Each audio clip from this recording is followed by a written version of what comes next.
Thank you. Thanks, everyone. What's the biggest difference between the first and second quarter?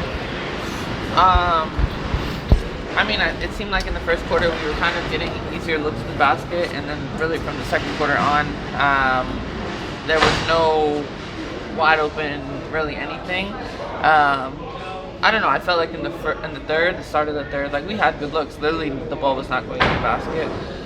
But that's what they're going to bring. Phoenix is a great team, and there's a level of physicality that comes with them, and making sure that we can handle that better come Friday. Stewart, for you, what were you seeing out there?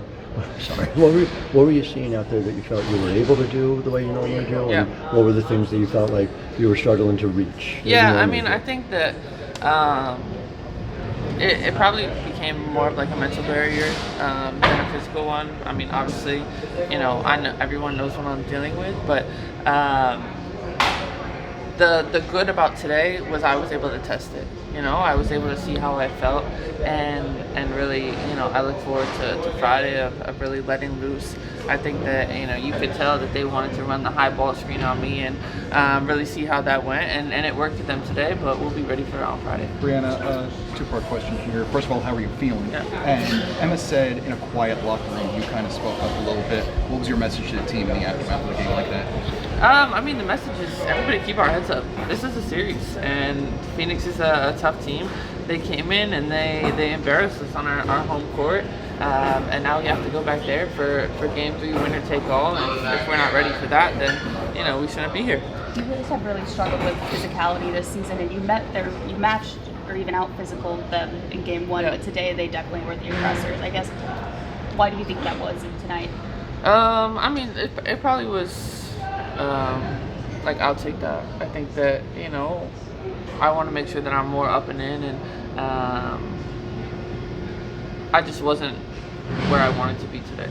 And I have 48 hours figured out. How hard is that? Like, you're a competitor. Yeah. Like, what you're capable of, and to deal with.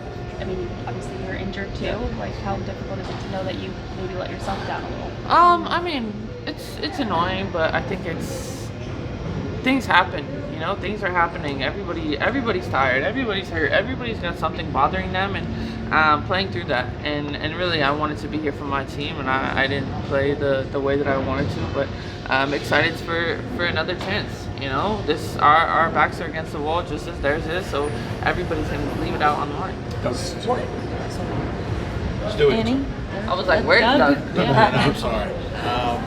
I know you're not paying attention much to the other series, but 3 of them are going to decisive game 3. Yeah. Who knows what happens to the other one? You play all these teams all year. Do you see this like how balanced this league is? That you came down the last week of the season, figured out where in the playoffs, and now you have teams going. Yeah, absolutely. I mean, you see how competitive, how balanced this is, how important it is for these kind of series. To be going back and forth, and it's kind of crazy. 3 out of the 4 teams right now are going to a game 3, but hopefully for the fans and those people watching, they just get to enjoy it more. They get to see basketball more often. Sucks with the quick turnaround. I think that's a tough thing as always, but I don't know. You see how competitive this league is. Yeah, talking about those turnarounds, what is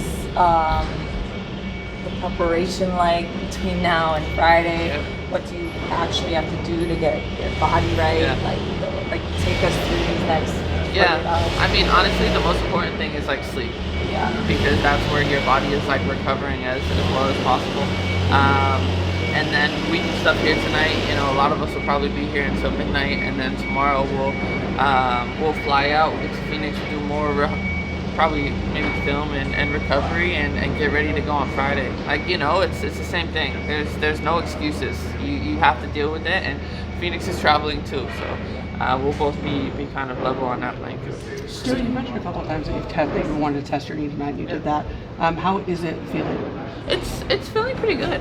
Obviously, I think it's gonna be a little bit sore probably as the night goes on, but I was happy with the way that I was able to kind of really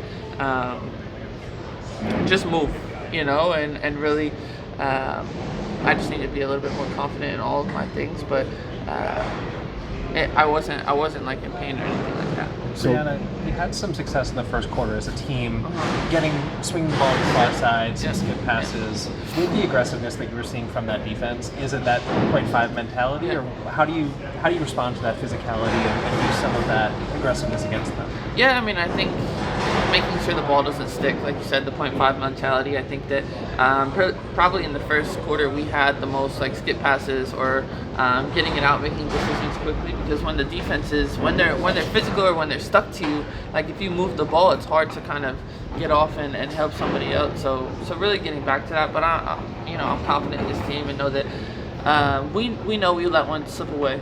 We wasted an opportunity, but excited for the one we have Friday. Looking forward to game 3. Looking forward to game 3. What is it you guys need to do to be successful?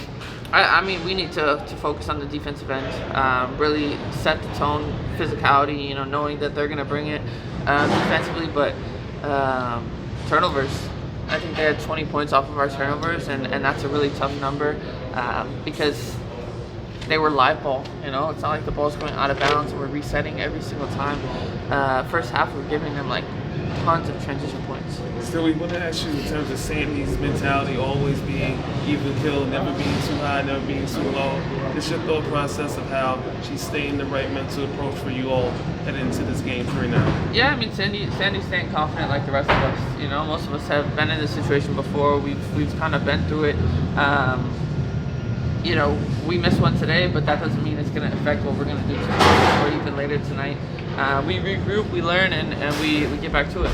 Stewie, there was talk even in game 1 about the pace from both teams, and it was a much slower game because of physicality, but it seemed like, okay, Phoenix was physical, but they were also getting out in transition. It seemed like you all just couldn't get out in transition. Why do you think that was? Because we were taking the ball out of the net. That's really the toughest thing. We weren't able, because we weren't disrupting as much defensively, we weren't getting as many steals or hands in passing lanes where we could get out in transition, and that's why like setting that kind of tone early is so important. Do you think there's anything unique about the way Phoenix helps in the gaps and like off the ball on drives, or do you think they just play well on defense? No, absolutely. I mean, their weak side is super on the nail, like definitely over and in. They want to make you kind of play to the second side and the third side, and they scramble out really well. So, they want you to play 2-on-2 and take a tough shot. Stewie, this has not been a team that has gotten to play fully healthy in the way that you guys imagined that you would look, especially post-signing Emma all year. I mean, you had about a week of it. Has there been enough time for you guys to find the level you need to reach to win a WNBA championship?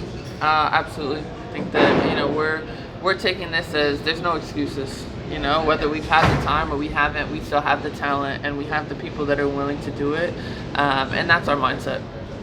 Stewie, you said earlier that you were embarrassed on your home court. As a team leader, how do you help your teammates sort of recover from that and head into a decisive game? Next play, next mentality. We know that our fans are with us through the ups and the downs, and while this wasn't as an exciting game as we would have wanted to be here in Barclays, they're going to be sticking with us, and really it's forget about it. Learn, grow, keep it going. This is the WNBA, and this is how talented teams are. When you have miscues and you mess up, people are going to take advantage of it. A few more.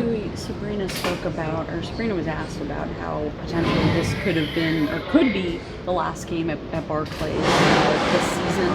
I guess, what are your thoughts on that, and the fact that the fans, possibly their last taste of Liberty basketball was this blowout? I guess, what's your message to them? My message is, we always appreciate the fans, and our goal is getting back home. We want to make sure that we go there and we continue our season so that we can come back and play in front of our fans. Breanna, there was some semblance of Liberty basketball in the first quarter tonight. Go ahead, Kenny. All right, brother. This is fine. Stewie, with closeout games, sometimes being less about X's and O's and more about who wants it more. Yeah. In your opinion, what does this team need to do on Friday just to show, to pull out this win? I mean, like you said, it's the hustle plays, the 50-50 balls, the rebounding, the turnovers. Like, sometimes the things that don't show up on the stat sheets are going to be the difference in the deciding factor in a game, and making sure that we come and we have that mentality where it's like we're willing to do whatever it takes to get this win, and we are. Thanks, Stewie. Thank you. Thanks, everyone.